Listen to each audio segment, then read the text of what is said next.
might get what you wish for today. It's true, what you only sin on numbers with your needs spiritually. Hey there, welcome to the tutorial for the song Power.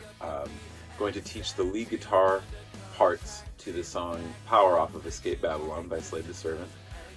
And we will start with the verses to the song.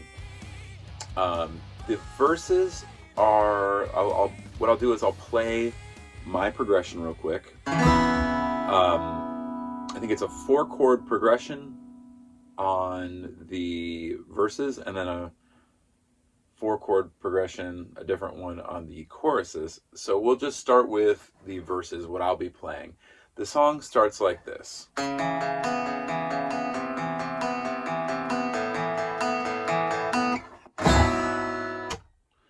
And that's my little intro that I play. And then right after that, I come in with a palm mute.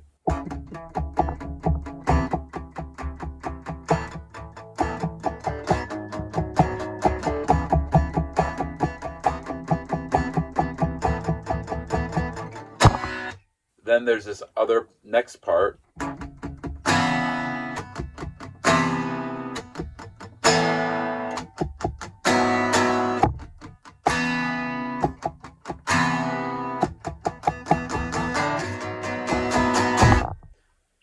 And then it busts into, it's the same progression, but then it goes into a pre-chorus.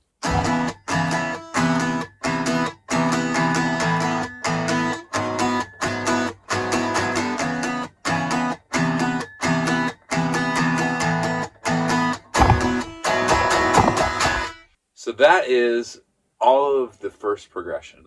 Then we will do the choruses after this. But I just wanted to play what I play so that you will understand where to come in. So after I do that little intro, when the palm muting begins at 8 seconds in the song, you will come in. You'd be doing 2 hits on each string, downstrokes. So this would be... This is the first part.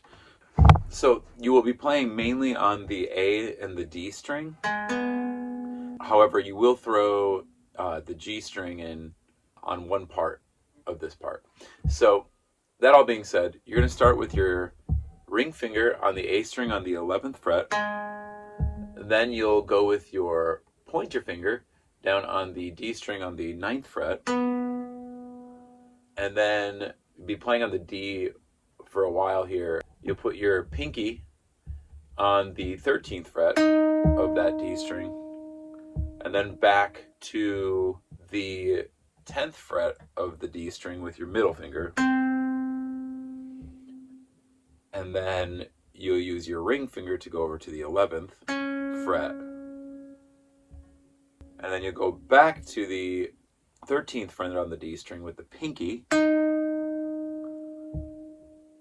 And then back to the 10th fret with the middle finger again, and then back to the 11th fret with on the D string with the ring finger. So it's mainly all on the D string, this part of the riff.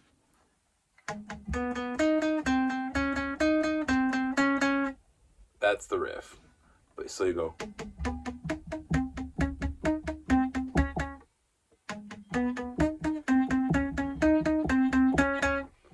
And you'll alternate between this riff and then this next one that I'm going to show you, and then you'll come back to this one, and you'll go to the other one that I showed you, but it'll have a modification on that second one. So we'll go ahead and one more time. And then you're going to move your hand down a little ways here, and you're going to stay on the D string still with the 6th fret and the pointer finger on the 6th fret to the 9th fret pinky finger, and then you go back up to the A string with your pointer finger on the 6th fret, and then move up with your middle finger onto the 7th fret of the A string, and then move your pinky finger onto the 9th fret of the A string, and then you go back to the D string, 6th fret with the pointer finger, and then you'll move down. This is where that G string comes in. You end with those two, which is the 6th fret of the G string going to the 5th fret of the G string. And I just use my pointer on that part. We're going to go walk you through that.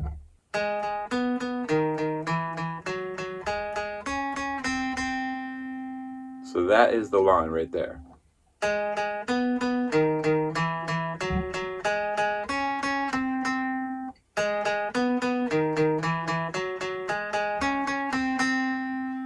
So that's that second line. And then you'll go back, okay? So you'll play once over here, once over here, once over here, which I'll demonstrate again.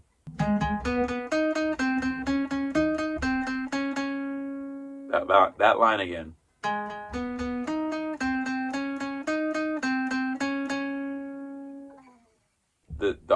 The second alternating one, or I guess the fourth thing that you play, if you segment it, the second time that you play this goes, there's a pause that happens, so you interrupt like kind of halfway through the progression, and you'll hit 2 strings at the same time. So go.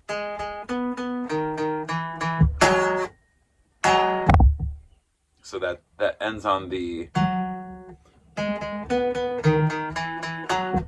It would be like hitting just 1 time instead of 2 on the pinky with the 9th fret. And then you'd keep that next string that you go to with the pointer onto the D string. So you're basically playing just this dissonant 9th fret is on the pinky finger on the A string, and then the D string is on the 6th fret with the pointer finger. It sounds real disturbing, right? So I'm going to slow it down one more time here.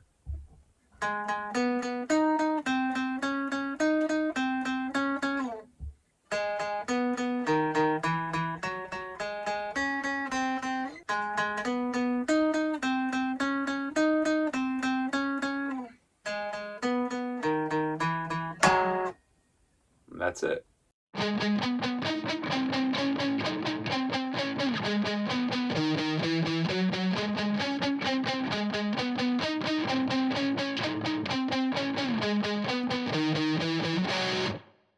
And to review that part, the palm muting verses riff happens from 8 seconds to 20 seconds on the first verse, and it happens identically on the second verse a second time from 1:25, a minute and 25 seconds in the song, to a minute and 38 seconds in the song. So hopefully that helps with the stems. Hopefully you get the hang of those verses. And now we will move on to the next part of the verse. Spiritually, just say you understand. We'll ink up your feet and send you under contract. In fact, your fictional existence doesn't exist in essence. Nonetheless, it's extensive. So these are just kind of dissonant. It's the same positioning, and it happens right after that picking part that you're playing palm muted in the verses. So I will demonstrate here. You will put your pointer finger on the 9th fret, and you will put your pinky finger, is how I do it. You can do your ring finger if you want, but I like the pinky because I move the pinky a little bit over to the 12th fret on this one. But so it's going to be on the 11th. Again, really pretty, right? And then, like I said, you will utilize your pinky on the 12th, and you'll also go open with nothing on the pinky. So it's going to go like this. After that, you're going to come in and you're going to go.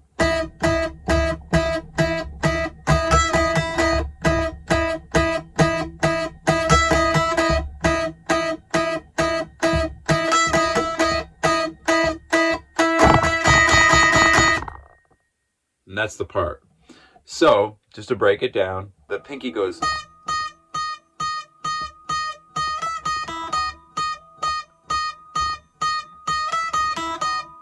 So you're doing that motion, but you're hitting this string here. The 9th fret of the G string with it, with the 11th, and moving to the 12th and back to the 11th and then open.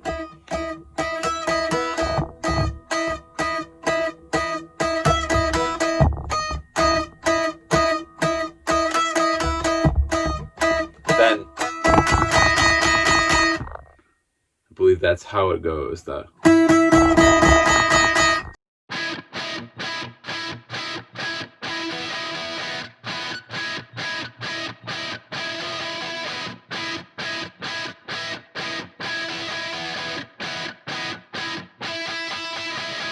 you have to listen for that kind of ending part going into what I'm going to go ahead and call the pre-chorus. I should also mention before we go into the pre-chorus part that this part that you played, you are not playing this string, so this is going to be muted during that. The B string will be muted the entire time that you're playing this. So I kind of use my pointer finger to kind of, while I'm holding down the 9th fret of the G string, I'm also just muting that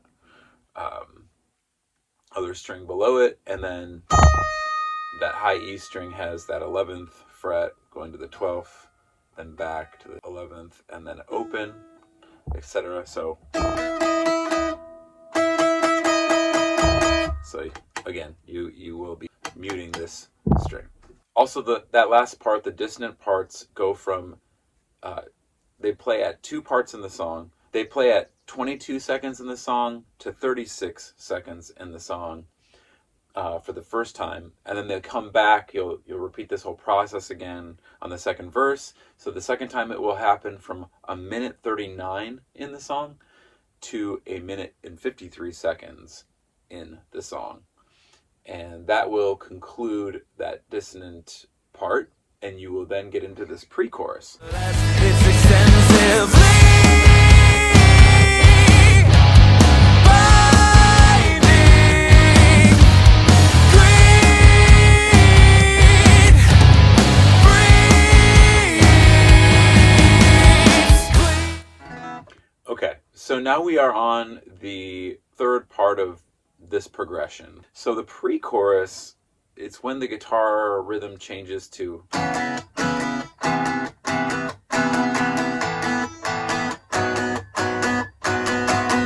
that whole kind of jagged strum part.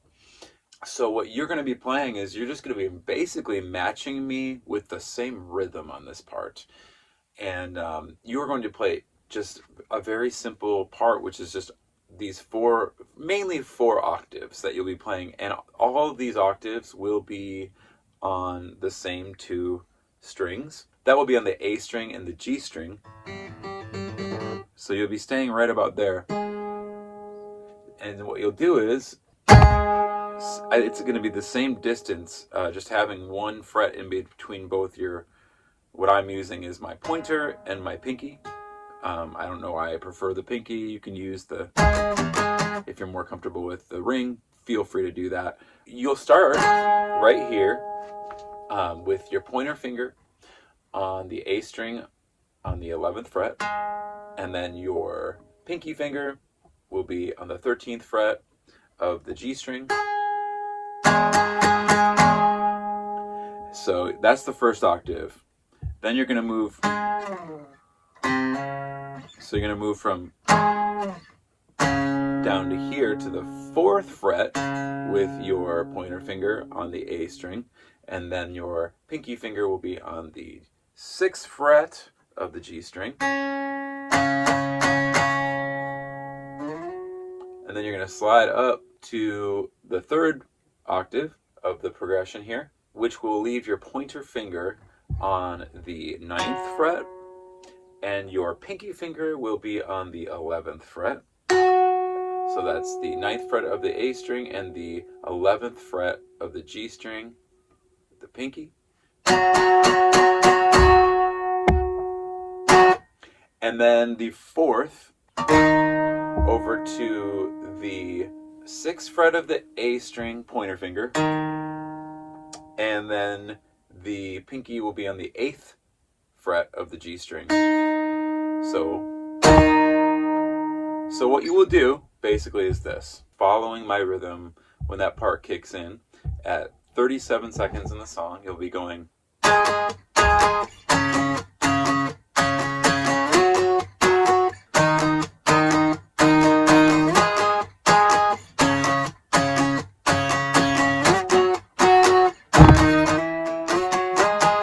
So you'll be doing that part with a slight modification at the end. So when you land on the 4th note the second time through, you're going to do what I'm going to go ahead and call a climb. So you're on the 4th octave of the progression, and you're going to just climb up. I believe it's just like that. And then it goes into the chorus. So we'll just demonstrate one more time.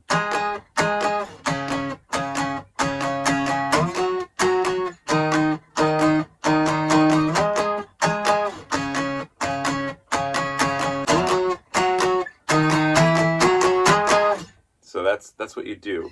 So when you're on that 4th one, you'll do 3 more. You'll climb. You'll go 1 half step up, so that your pointer is on the 7th fret of the A string and your pinky is on the 9th fret of the G string, and then you'll slide up again, which will be a full step, not just a half step, and so that will leave your pointer finger on the 9th fret of the A string, and your pinky will be on the 11th fret of the G string, and then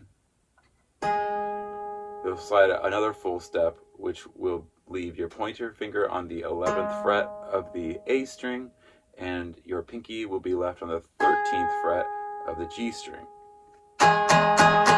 So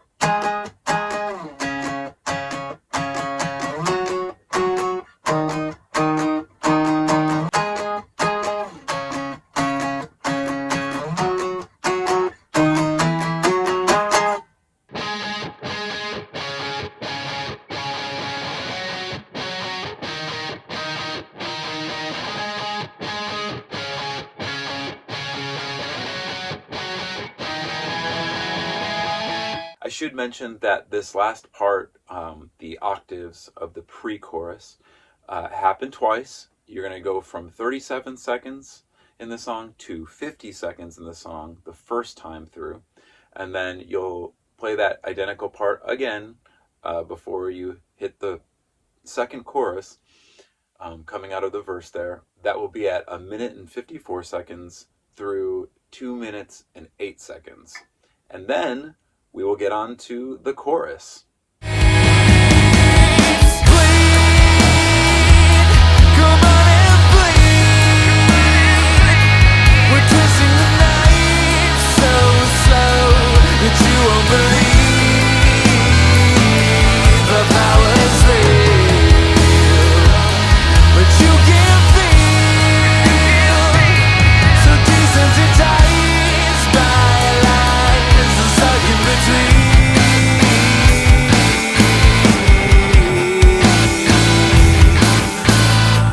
Okay, so now we're going to break into the chorus, which will essentially be the last part that I wrote for the song.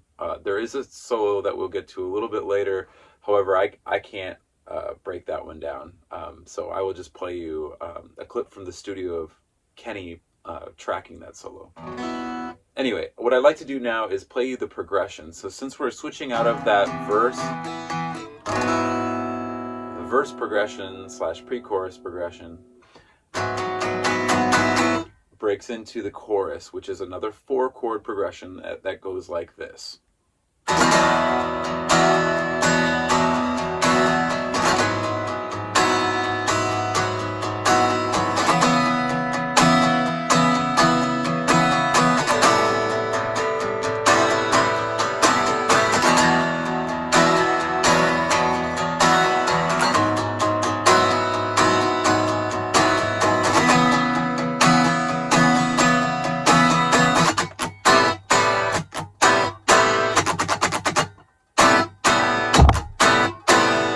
that is the full first chorus. It really goes through the progression twice with these kind of choppy end hits and like that. And that happens on the first chorus, and then it also happens at the very end of the song. And it's like a prolonged version of that.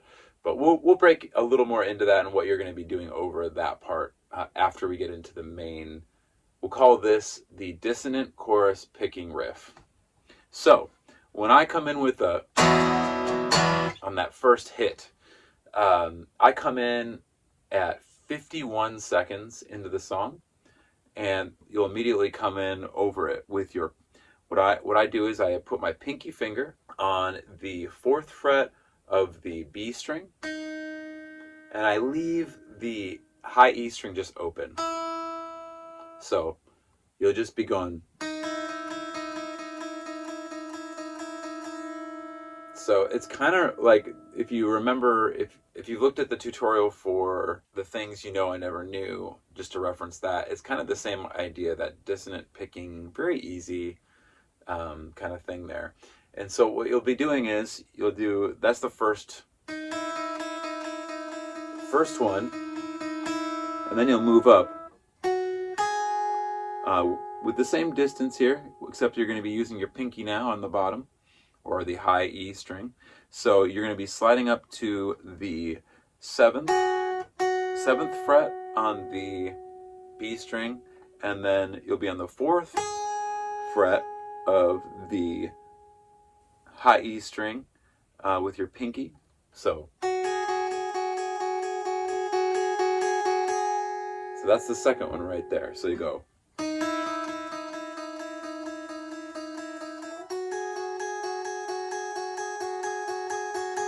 And then you just go right back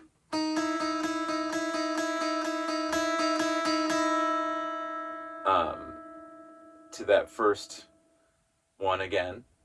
So your first position becomes your third position with the same duration of time picking. And then when you get to the next part here, this is how I do it. You can continue to use your pinky if you want to slide up. But I found that it's easier for me to use my ring finger. And what I do is I put the ring finger on the B string on the 12th fret, and then I put the pointer finger, my pointer finger is on the 8th fret of the E string. So what I'll do is I'll go. But the difference between this fourth positioning is that you're going to be using your middle finger and your pinky finger to on the high E string to move up 2 full steps from that pointer position. So your middle finger will go. Middle finger will be on the 10th fret of the high E string, and then your pinky after that will move to the 12th fret of the high E string. So I'm going to demonstrate here that part. When you slide up to this, you go.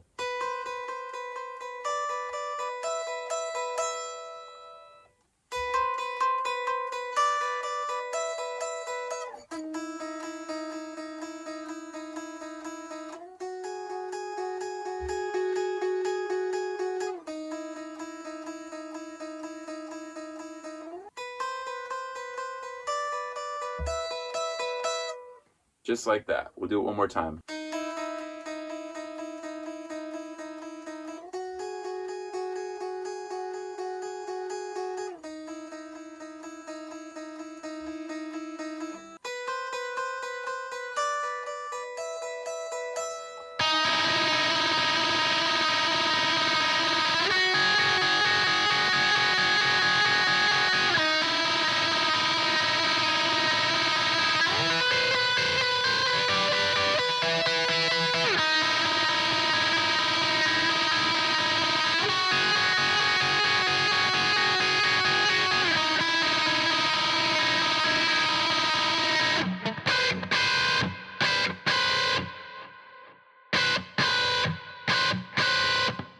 you'll play through that one time and you'll go through it again. And when you get to the, I'm going to call these the jagged end hits, which will end up being just on that same position.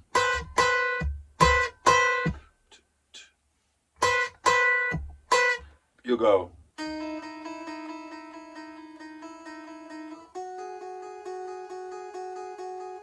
The second time coming through.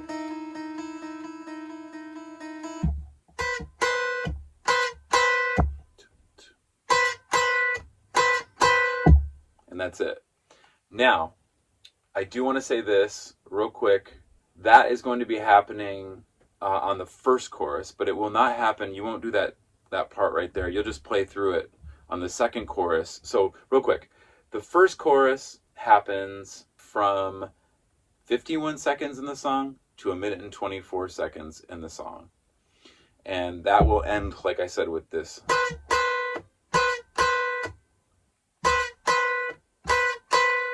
But the second time that you play through it, you're going to be playing from 2 minutes and 9 seconds to 2 minutes and 38 seconds, and there are no end hits, no jagged end hits like that are dissonant.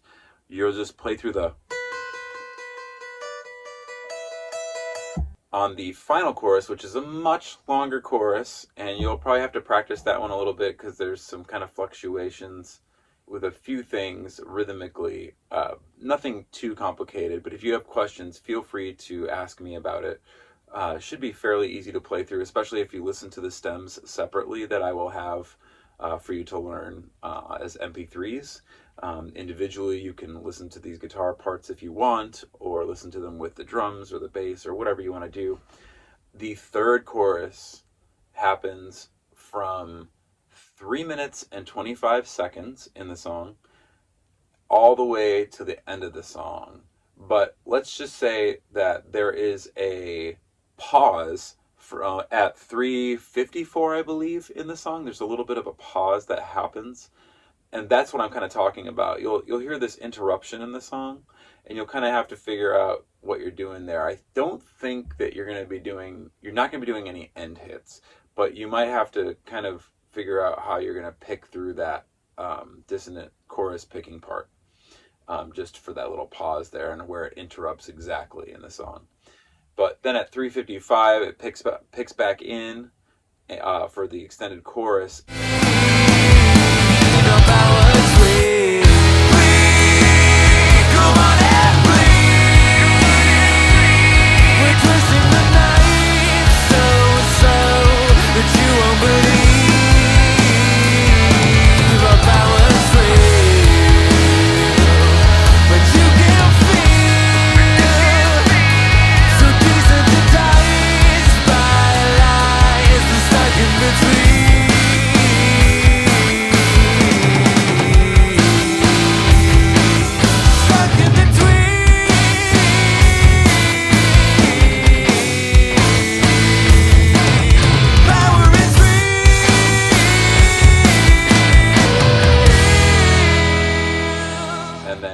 Till the end of the song. About 4:20 is, I think, when the last end hits, and then it rings out for the duration of the song there, as long as until the time stops, I guess. So what you'll do on this last part, the end hits, you'll go just like you did before, and then you keep going.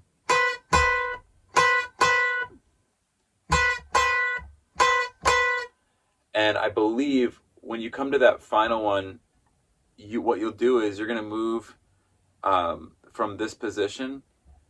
You'll move back from this third positioning or whatever, all the way to the first positioning where you had an open E. So you'll go, say you're on the last little set here.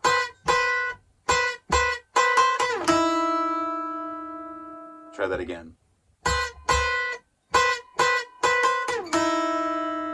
Just like that, so that your ring finger is back on the 4th fret of the B string, and you got an open E there.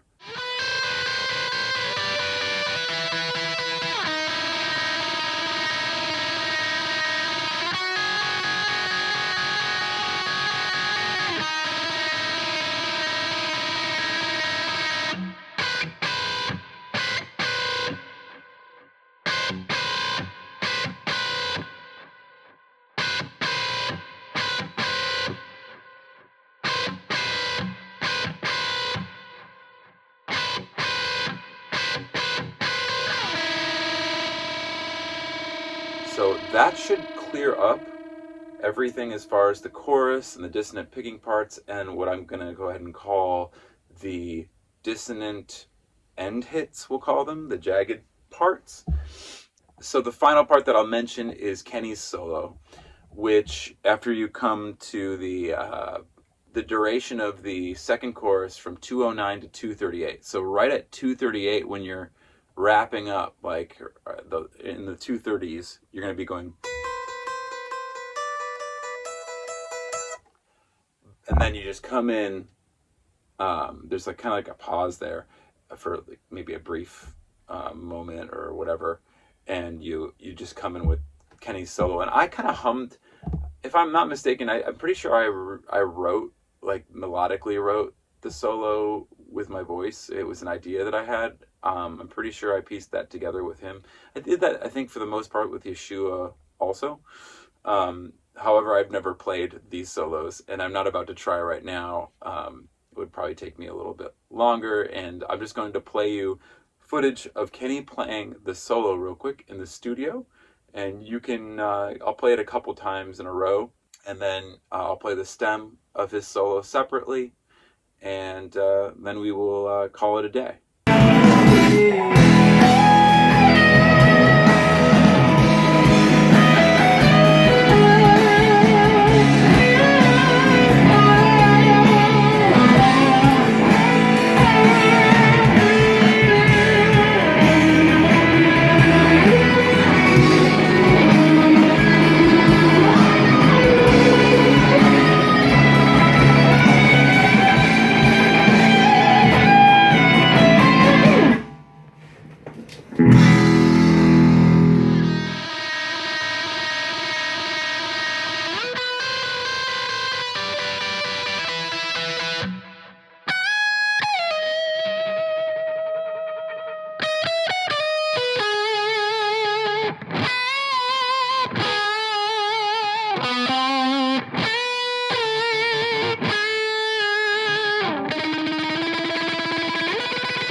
Also, Kenny's solo goes from 2 minutes and 39 seconds in the song till 3 minutes and 8 seconds in the song, before a pause and then a quiet, chorus of just me playing softly on the clean electric guitar rhythm until the final chorus hits.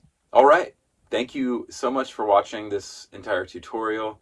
I know it's a little bit long, and I appreciate you sitting through it, and especially appreciate you taking the time to learn another one of my songs. We'll see you in the next tutorial, and thanks for learning power.